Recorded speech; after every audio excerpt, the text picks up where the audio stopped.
Hello guys, সবাই কেমন আছো? আজকে একটা মিনি ব্লগ নিয়ে চলে এলাম। আজকে ছিল শনিবার, তো তোমরা সবাই জানো যে আমি শনিবার বড় বাবার পুজো দিতে যাই প্রতি শনিবার। তো আজকেও বেরিয়ে পড়েছি। তারপরে যেতে যেতে দেখতেই পাচ্ছ কি সুন্দর একটা মন্দির দেখতে পেয়ে গেছি, খুবই সুন্দর লাগছিলো। আর ওখানে খুব গান হচ্ছিলো। তারপরে মিষ্টি কিনে নিচ্ছিলাম। তো মিষ্টির দোকানে অনেক ভিড় ছিল, দেখো কত রকমের মিষ্টি। আমার তো সব মিষ্টি দেখেই আমার লোভ লাগছিলো, যেন মনে হচ্ছে সবই খেয়ে নিই মিষ্টি। তো তারপর দেখো জাস্ট খুব গরম ছিল, আর এতটাই ভিড় ছিল যে অনেকক্ষণ ধরে দাঁড়িয়ে থাকতে হচ্ছিলো।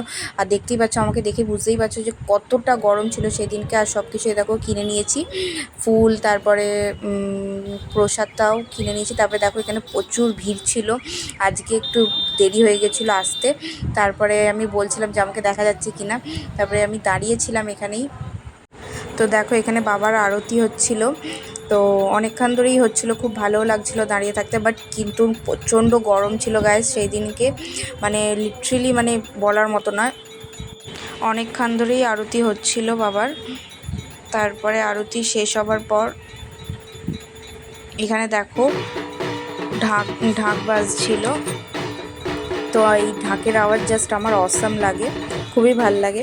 তারপরে পুজো দেওয়ার পর তারপরে দেখতেই পাচ্ছ আমার অবস্থাটা কেমন হয়ে গেছে, এতটাই গরম ছিল। তারপরে এখানে একটা কালী পুজো ছিল, সেখানেই গেছিলাম, শ্মশান কালী পুজো। দেখো কত ভিড়। আর এই যে দেখো এটা মা।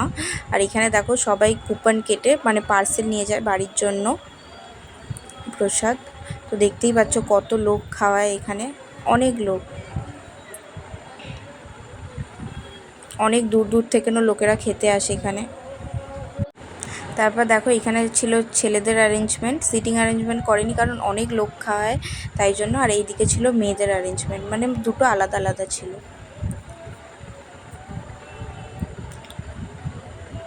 দেখতেই পাচ্ছ কত লোক খাওয়ায়।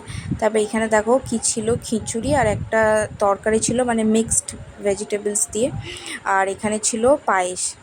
তো মায়ের প্রসাদ যেমনই হোক খুবই টেস্টি লাগে খেতে, আমার তো খুব ভালো লাগে। তারপরে চলো দেখাচ্ছি তোমাদের, এই যে দেখো তো রাখা আছে, দেখো এখানে, এই যে দেখো এখনও অলরেডি কাটা আছে, এগুলো রান্না হবে। এখানে দেখতে পাচ্ছ 6-7খানা জায়গায় রান্না হচ্ছে। তার মানে ভাবো তোমরা কত রান্না হয় এখানে, কত লোক খাওয়ায়। তো আমাদের খাওয়া হয়ে গেছে, এবার আমরা বাড়ি যাব। তো অনেকটাই রাত হয়ে গেছিলো, প্রায় 8:30 মতন বেজে গেছিলো।